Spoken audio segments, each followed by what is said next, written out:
Bonjour à toutes, bonjour à tous, bienvenue, installez-vous. Aujourd'hui on va parler de piercing, on va parler cicatrisation, on va parler prix, on va parler douleur, tout ça depuis mon expérience. Et on va parler de problèmes aussi parce que j'ai eu certains problèmes avec des piercings que j'ai eu, ce qui ralentit mon processus de perçage au global, parce qu'il y a d'autres piercings que j'aimerais faire aussi. Bref, comme vous pouvez le voir, je suis percée au niveau des oreilles, je suis percée au niveau du visage, mais quel a été mon premier piercing? Comme beaucoup de monde, je me suis fait percer enfant le premier lobe, donc j'ai aucun souvenir. Je me souviens pas de la douleur, je me souviens pas de dans quelles conditions ça s'est fait, ça j'en sais rien donc je pourrais pas vous épiloguer là-dessus. Mais faut se dire que moi j'ai toujours aimé les piercings, d'accord?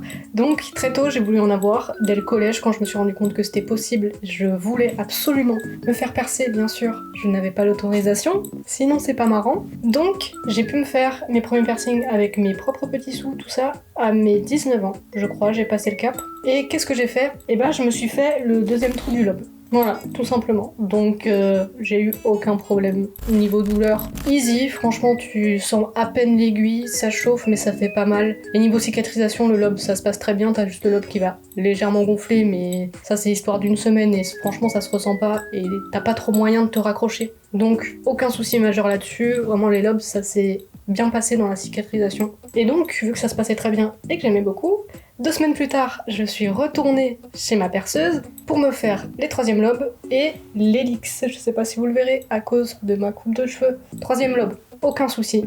Pareil, aussi peu de douleur que le premier, quoique il y a une oreille où ça m'a fait un petit peu plus mal. Pourquoi? Parce que je pense que ma perceuse a percé un peu dans le cartilage. Parce que quand on arrive au lobe, on a une partie de cartilage en fait qui redescend et après ça devient 100% du lobe. Et le problème c'est que ce piercing là, de ce côté, le troisième trou de cette oreille, il m'a fait mal un long moment. Jusqu'à il y a quelques semaines où je m'étais mis un anneau parce que j'avais envie de changer les arrangements que j'avais aux oreilles. Sauf que j'ai dû me raccrocher dans la nuit, j'imagine. Mon piercing s'était mis à suinter. Je sais pas si c'était du pu, je sais pas si c'était de la lymphe, je sais pas ce que c'était, mais mon piercing était en mauvais état, du coup je me suis dit, oula. Donc je suis repartie sur un bijou tout simple, tout droit. Mais depuis que mon piercing du coup a saigné, suinté, tout ce que vous voulez, ce qui est un peu dégueulasse, et bah j'ai plus mal du tout. Je peux bouger mon piercing, tout va bien. Donc je sais pas exactement quel était le problème. Je sais pas si c'était le trou qui était trop petit. J'en sais rien parce que même pour passer des boucles d'oreilles dedans, j'avais du mal, plus de mal que sur n'importe quel trou au lobe que j'avais. Donc je sais pas trop quel était le souci, mais faut croire qu'en y appliquant un petit peu de force, maintenant tout va mieux. Mais ce n'est pas le seul problème que j'ai eu au niveau des lobes. Parce que là, sur cette oreille, du coup, c'est le troisième trou qui m'a posé problème, mais sur celle-ci, c'est le deuxième. Et cette histoire est très très con.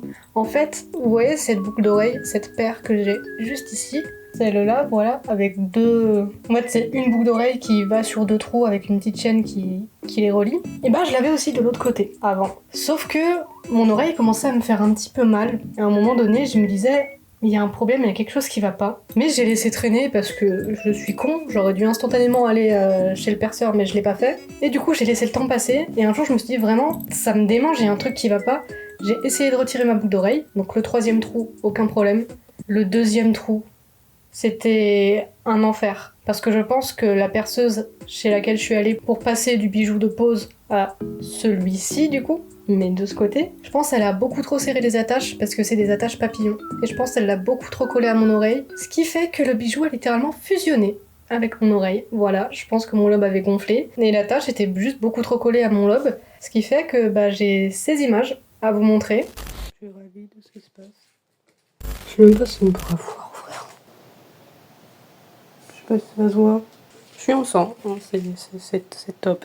Voilà, j'ai galéré pendant peut-être 1h30 parce qu'en fait la tâche était fusionnée à mon oreille et j'ai même pas pu retirer le bijou en fait. J'ai dû essayer de tirer comme pas possible, comme je pouvais, sachant que j'avais aucun jeu pour pouvoir tirer le bijou, donc juste je me déglinguais l'oreille, c'était horrible. Et j'ai dû prendre un coupe-ongle pour couper le bijou depuis l'extérieur et non pas depuis la tâche, pour après retirer le bijou tant bien que mal qui restait collé à mon oreille, enfin c'était un enfer.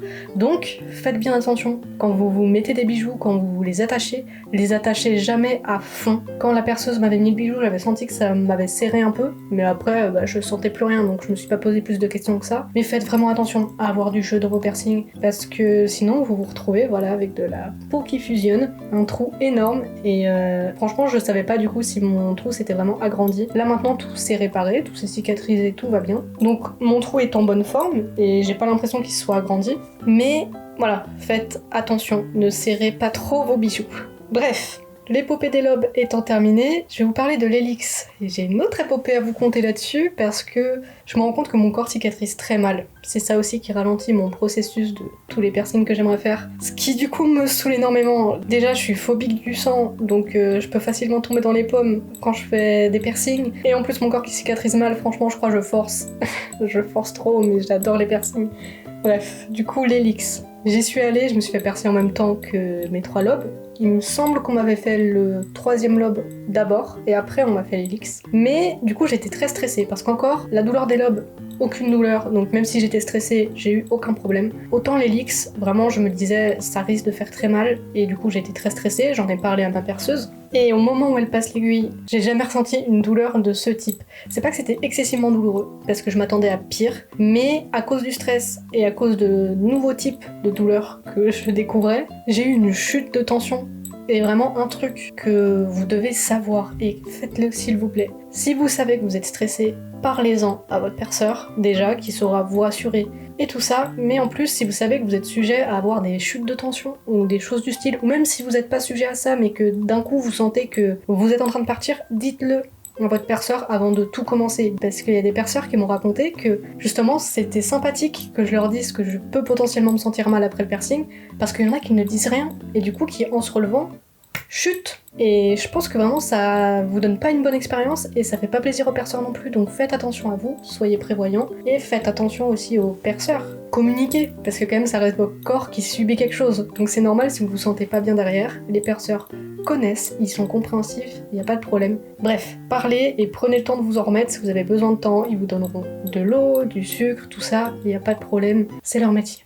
Tout ça pour dire ça. Bref, du coup mon hélix. Je me suis sentie partir à cause de la douleur. Du coup, je me suis assise un petit temps, tout ça, j'ai pu reprendre mes esprits. Et tout allait bien, et en vrai, la douleur, je lui mettrais un 7 sur 10, je pense. Je m'attendais à ce que ce soit bien pire, mais ouais, comme je vous ai dit, c'est juste, on fait un trou dans le cartilage, il n'y a pas d'autres douleurs comparables que je connais. Mais le problème là-dedans, c'est que j'aimerais me faire un arrangement dans le cartilage. Moi, j'aime beaucoup les oreilles très chargées en piercing, mais à cause de cette expérience, ça me réfrène un petit peu, sachant qu'en plus, j'ai des problèmes avec mon hélix. Au départ, j'en ai eu aucun.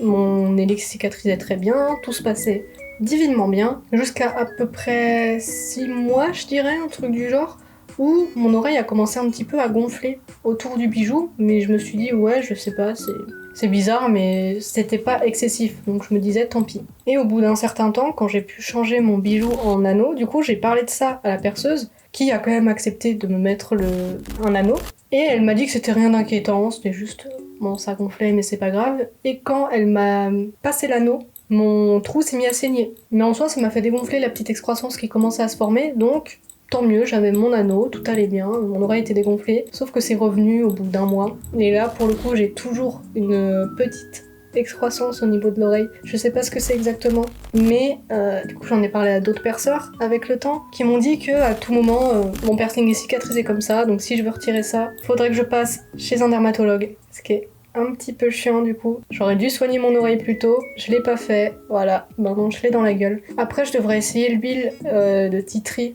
à Skip, ça pourrait aider pour ce genre de problème. Mais donc voilà, mon hélix, du coup je l'ai depuis presque 2 ans, je crois ça va faire 2 ans que je l'ai. Et bah du coup il me fait toujours mal quand l'anneau se relève, parce que du coup j'ai une petite excroissance de peau qui fait que ça raccroche, ça va pas dans le bon sens et ça fait mal. Donc, s'il vous plaît, faites pas comme moi, laissez pas traîner. J'ai été très con et aujourd'hui, je suis potentiellement dans la merde. Voilà, super. Mais bref, sinon, en dehors de ça, de mon expérience de perçage que j'ai pas très bien vécue, même si les perceurs étaient adorables, hein. Bien sûr, ils ont fait leur taf, ils m'ont accordé du temps, ils m'ont laissé le temps de me remettre, tout ça. Mais mon corps qui n'a pas assumé, into mon corps qui fait un truc bizarre là, ça ralentit mon envie de remplir toutes mes oreilles. Mais bon, ensuite, on va passer au piercing du visage. Déjà, pour commencer, celui-ci c'est un faux. Voilà, ça, si vous regardez mes vidéos make-up, vous le savez, quand je make-up, je ne l'ai jamais. Pourquoi? Parce que le septum, c'est mon piercing de rêve. C'est le premier que je voulais avec l'Helix. Du coup, quand je suis allée me faire percer pour la 3e fois, du coup, j'avais en tête de me faire en même temps le nostril et le septum. Problème, la perceuse du coup a bidouillé mon nez et elle m'a annoncé la nouvelle qui m'a détruite de l'intérieur. Elle m'a dit que je n'ai pas la morphologie pour avoir le septum. Faudrait peut-être que j'aille voir d'autres perceurs qui potentiellement auront un avis différent, mais à partir du moment où elle m'a dit ça, on aurait pu tenter quand même de percer un peu plus bas, ça m'aurait fait plus mal, ça aurait cicatrisé moins bien, et sachant que mon corps cicatrise mal et que je supporte mal la douleur, je me suis ravisée, je lui ai dit que non, tant pis, on le fait pas, et du coup j'ai fait que le nostril, mais si je mets ce bijou, ce faux piercing sur mon nez, c'est pas par plaisir, hein. C'est par dépit, c'est par tristesse, c'est parce que je ne peux pas faire autrement et que j'ai pas envie de prendre le risque justement de faire autrement. C'est ça surtout. Mais bref, du coup j'avais le cœur lourd, beaucoup de peine en moi, mais je me suis quand même fait le nostril. Et faut savoir que la douleur de ce nostril du coup, qui m'a coûté 40 balles, je crois, un truc du genre, ça fait monter les larmes. En fait, c'est une douleur vive qui arrive d'un coup, au bout de 3 secondes, tu n'as plus mal, mais la douleur, elle est quand même très puissante. Et en plus, ouais, elle te fait couler les larmes, forcément, le nez s'est rempli de nerfs. Donc, ouais, tu te sens bien passer quand même tout du long. Encore le lobe, on te passe l'aiguille, ça chauffe, on te passe le bijou, t'as déjà plus mal, même quand on te passe le bijou. Le nostril, tu le sens tout le long. Quand elle te passe l'aiguille, t'as une douleur vive pendant 3 secondes, puis le temps qu'elle te passe le bijou, tout ça, t'as encore mal. Donc voilà, ça c'est à savoir. Et ça fait couler des larmes. Donc, si vous vous maquillez et que vous comptez vous faire percer, fermez les yeux déjà pendant le perçage et ne les rouvrez pas jusqu'à ce qu'on vous passe un mouchoir pour vous éponger les cils, parce que sinon vous allez finir avec les yeux tout noirs. Bref, niveau nostril, moi j'ai pas eu de soucis. Ce qu'on te donne en fait comme bijou à la pose du nostril, c'est un bijou qui a une forme, c'est une tige avec après un sorte d'hameçon un peu. Donc t'as la barre qui est droite et t'as un petit hameçon qui fait en sorte que ce soit galère justement de retirer le piercing au cas où tu te raccroches. Parce que quand tu te mouches, tu peux potentiellement te le raccrocher et qu'il ressorte, mais l'hameçon fait que ton piercing, il va pas pouvoir sortir comme ça, mais il va faire ch'touk touk et retomber. Et t'auras la barre droite juste ici et le reste de l'hameçon dans la narine. Ce qui du coup est cool, parce que ça évite que tu puisses perdre ton piercing, même s'il y en a qui arrivent à le perdre dans leur sommeil. Je vise clairement une pote en disant ça.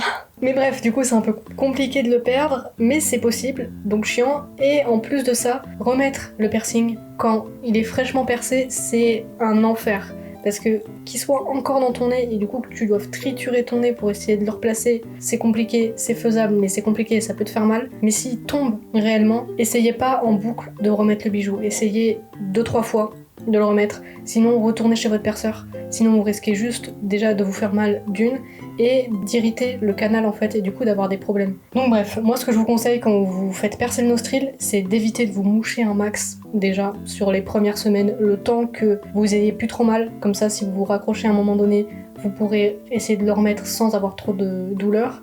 Et si vous le perdez, essayez de pas trop de forcer, vraiment si vous n'y arrivez pas, retournez chez le perceur. Parce que moi j'ai quand même fait attention, surtout que je suis quelqu'un qui s'enrhume très facilement, donc les piercings au nez c'était peut-être pas la meilleure des idées, mais j'ai forcé comme d'habitude. Mais j'ai quand même eu une excroissance aussi dans la narine, donc qui était pas extérieure, ça c'est cool, mais en mettant mon anneau, j'ai attendu les 1 mois nécessaires, il me semble, pour passer d'un diamant à un anneau, faut 1 mois, je crois, ou 2 ou 3, je sais plus exactement. Bref, le fait est que j'ai quand même eu une excroissance à l'intérieur du nez, du coup ça fait mal, et même du coup quand ton piercing il se met comme ça, le retourner c'est un enfer, c'est douloureux, c'est chiant. Donc faites bien attention. Et là pour le coup, dès que la perceuse m'a dit ah t'as une petite excroissance, c'est pour ça que t'as encore mal, là pour le coup je l'ai traité instantanément, donc là j'ai plus eu de problème. Merci l'Helix de m'avoir appris ça à mes dépens, mais bon. Ensuite, mon dernier piercing en date, mon magnifique labré vertical. J'en suis trop fan, je trouve il habille trop bien le visage, enfin bref. Ce piercing, je me le suis fait il y a 2 mois de ça, je dirais un truc du genre. Le nostril c'était il y a 1 an, l'hélix et les lobes c'était il y a 2, et ouais, celui-ci c'est il y a quelques mois. Et niveau douleur, c'est moins douloureux que le nostril. Tu sens l'aiguille passer parce que pour le coup, le labré vertical c'est un piercing qui passe en dessous de ta lèvre et qui vient entrer dans ta lèvre. Donc tu sens le truc passer. Mais niveau douleur, franchement ça va. C'est pas une douleur aiguë, ça fait mal, oui. Le perçeur m'avait dit c'est comme si tu te mordais fort la lèvre. Non. Clairement pas, ça fait plus mal que ça fait minimum mal au double, mais franchement ça va. J'ai eu encore une fois une chute de tension à ce moment-là, donc je me suis assise, je me suis posée, on m'a passé du sucre, de l'eau, tout est allé bien, mais franchement au niveau douleur, que ce soit l'Helix ou que ce soit le Nostril, c'est pire, c'est juste différent, parce que là c'est long un peu le perçage quoi. Donc bon, c'est ça qui m'avait mise un peu mal à ce moment-là. Et niveau cicatrisation, j'ai eu aucun problème avec ce piercing. Je m'attendais à en avoir parce que j'en ai eu un petit peu partout des problèmes, hein, vous vous en rendez bien compte. Mais là pour le coup j'ai eu aucun souci. J'étais très régulière dans mon lavage, tout ça. Et sur les premiers temps, quand tu te brosses les dents, fais gaffe. Essaye de pas te raccrocher sinon tu vas te faire mal. Mais non, j'ai eu aucun problème. Même en dormant, je me suis jamais raccrochée. Donc parfait. Au début, forcément tu peux pas toucher avec ta bouche quoi que ce soit. Maintenant je peux appuyer sur mon piercing, j'ai aucune douleur, tout va bien. Mais au départ, faire un bisou à quelqu'un, pas possible, parce que ça fait juste mal. Et bon, au départ, t'as une longue barre. En soi, elle me dérangeait pas. Elle était grande, mais à force on s'y fait. Et maintenant j'ai la barre qui est réduite. En soi, on peut mettre des bijoux sur la braie verticale. Moi, j'ai choisi de garder un truc simple. Peut-être qu'un jour je changerai, je mettrai quelque chose d'un peu plus fancy. Mais ça existe et c'est franchement très joli. Voilà. Franchement, la braie verticale, c'est, je pense, l'une de mes meilleures expériences. Le perçage, du coup, j'ai failli tomber dans les pommes, mais en soi, j'ai pas eu de complications plus que ça, et il me donne une confiance en moi de zinzin, donc franchement parfait.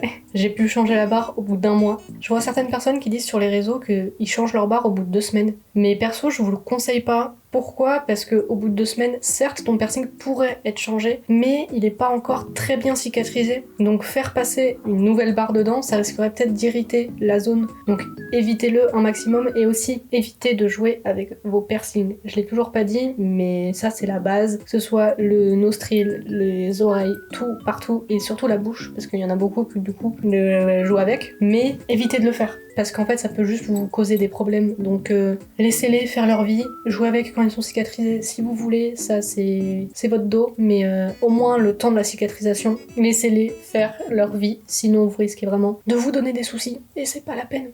Donc voilà, je pense vous avoir tout dit niveau piercing que je possède. Donc si je devais faire une échelle de douleur pour chacun des piercings, le top 1, je mettrais l'Helix. Tu le sens passer, la douleur est aiguë, enfin horrible. Après c'est peut-être moi qui suis douillette, hein, parce qu'il y en a beaucoup qui ne le sentent presque pas. Moi je suis quelqu'un qui ressent quand même fort la douleur. Ensuite, le nostril, qui fait très mal peu de temps, mais qui fait encore mal après. Ensuite, le labré vertical, qui lui fait mal sur le coup, mais c'est pas une douleur vive, donc ça va. Et ça se met vite à chauffer, un peu comme le lobe. Ça prend plus de temps avant que la douleur se dissipe, mais ça va. Et ensuite, les lobes, hein, vraiment pas de douleur, c'est juste le temps que l'aiguille passe, ça pique, mais après ça chauffe directement, donc tout va bien à ce niveau-là. Donc bon, je vais vous résumer les prix, parce que je pense que j'ai oublié d'en dire pour certains. Un lobe, c'était 10 balles dans mes souvenirs.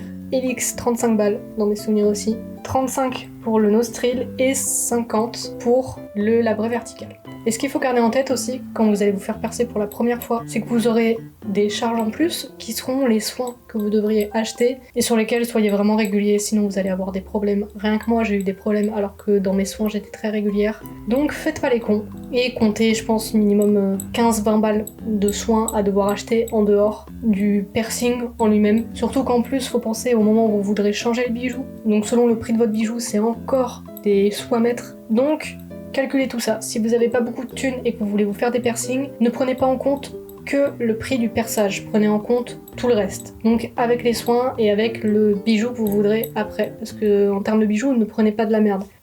Maintenant, on va pouvoir passer à la seconde partie de la vidéo. Quels sont mes futurs projets piercing, parce que comme je vous l'ai dit, je ne compte pas m'arrêter là. Après, est-ce que je les ferai tous ? Je sais pas, étant donné comment mon corps réagit, comment je réagis à la douleur. Bref, le prochain piercing que je compte me faire, c'est le Médusa, celui qui est juste au-dessus, ici. Je trouve qu'il ferait vraiment très harmonieux avec le labré vertical.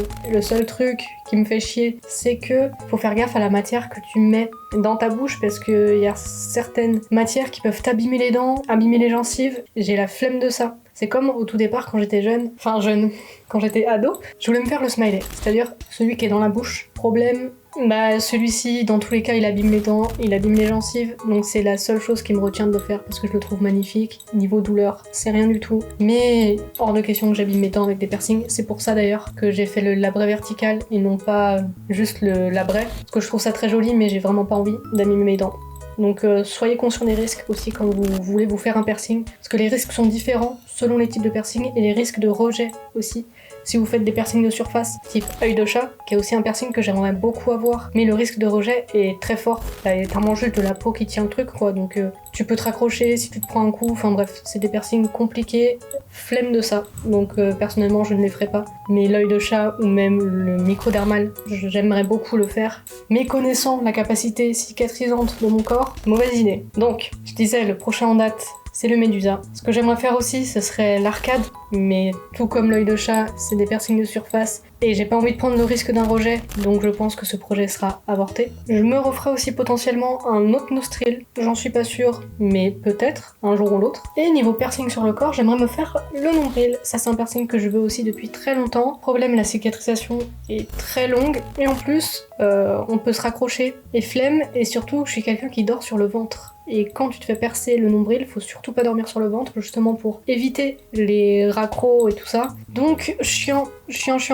mais je sais qu'un jour je passerai le cap, du moins pour le Médusa et pour le nombril, parce que c'est des piercings que je trouve très jolies et dont les contraintes me semblent pas trop difficiles. Donc voilà, niveau piercing, les prochains, ce sera ça, et comme je vous l'ai dit, j'aimerais énormément remplir mes oreilles. Donc faire d'autres hélix. Initialement ici j'en voulais un, et j'en voulais deux ici, en sachant très bien que jamais je saurais m'arrêter et que j'en ferais plus que ça. Mais étant donné que cette hélix là a très mal cicatrisé, que j'ai eu très mal, je vais peut-être attendre quelques années avant de retenter l'expérience. Et ce que j'aimerais aussi, c'est le conche, donc le piercing qui est juste ici, mais lui, pour le coup, je sais pas si un jour je passerai le pas, parce que niveau douleur, le cartilage est très épais. J'ai très peur qu'il me fasse très mal et que pour le coup je fasse réellement un malaise. Jusque là j'ai pu gérer mes chutes de tension, mais là si je vais faire un conche, je sais que je vais être très stressée et que la douleur va être à la hauteur de mes attentes. Donc je me tâte encore. J'aimerais énormément le faire, mais je sais pas si c'est franchement une bonne idée. Surtout que s'il cicatrise mal et que je dois le retirer, ça va me briser le cœur. Déjà que mon hélix, techniquement, je devrais le retirer pour plus avoir de douleur du tout. Mais vas-y, j'ai trop souffert pour l'enlever, donc maintenant il est là, je veux le garder. Même s'il est en piètre état, c'est pas grave. Donc, bon, je pense avoir fini avec cette vidéo. Je pense vous avoir raconté un petit peu tout ce qui était le plus intéressant. J'espère que cette vidéo vous aura plu. C'était un peu chill entre nous, j'ai bien aimé. Si je suis encore sur YouTube dans quelques années, potentiellement que je vous ferai une partie 2 à cette vidéo parce que je me serais fait repercer. Entre temps, ça m'étonnerait absolument pas. Peut-être que je me serais même fait tatouer d'ici là. J'aimerais beaucoup. Donc, bon, apprenez de mes erreurs pour ne pas faire les mêmes. Prenez soin de vous, prenez soin de vos piercings, vraiment. Et moi je vous dis à plus. Bisous.